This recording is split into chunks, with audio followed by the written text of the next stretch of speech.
You're a GM. Who would you build your team around? Shai Gilgeous-Alexander or Tyrese Haliburton?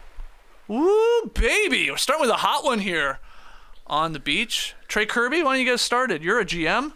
You're a GM. Who you building your team around? Yeah. What's your mouth sounds like that? Sounds like a diss. Yeah, where are you going, SGA or Haliburton? I mean, feels like there's no real wrong answer, but you got to pick one. You're living the life if you got either of these guys handling the ball for you. I was debating this one in the shower this morning. Skeets, who do I want? Can I really come on this show and say I'm taking the Canadian over the American? And the answer is yes. Give me Shai Gilgeous-Alexander because there's nothing I value more in a basketball player than somebody who wants to get to the rim every single possession. And that is Shai Gilgeous-Alexander. I will say I've got a couple of concerns for both of these guys, assuming they make their playoff debuts. Right.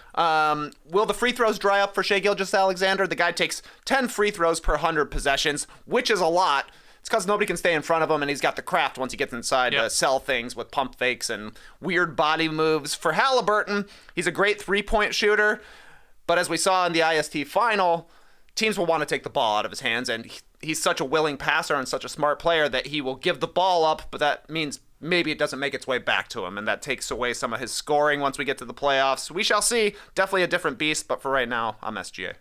Yeah, both hopefully making their playoff debut. Shai's been so good for a couple of years, I just didn't think that was the case. I'd forgotten. Play in tournament does not count.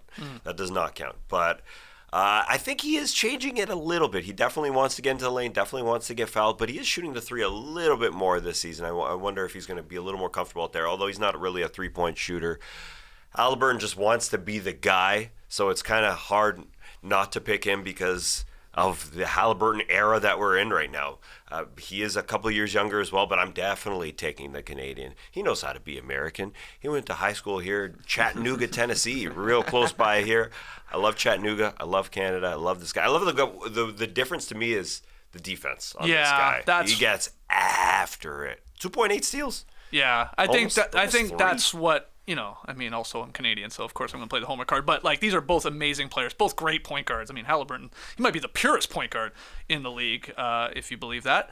But SGA's defense, that pushes him ahead of Haliburton. I mean, he's really SGA is almost a superstar, if not a superstar already, and Haliburton's trying to get there, just where they are in their NBA careers. But, can't wait to see it come, hopefully a 7-game playoff matchups with both of these teams, the Thunder and the Pacers, and how these guys adapt and whether they can lead their teams to playoff success, how far they can go. But I'll go SGA over Haliburton. I threw up a poll this morning on our YouTube community page.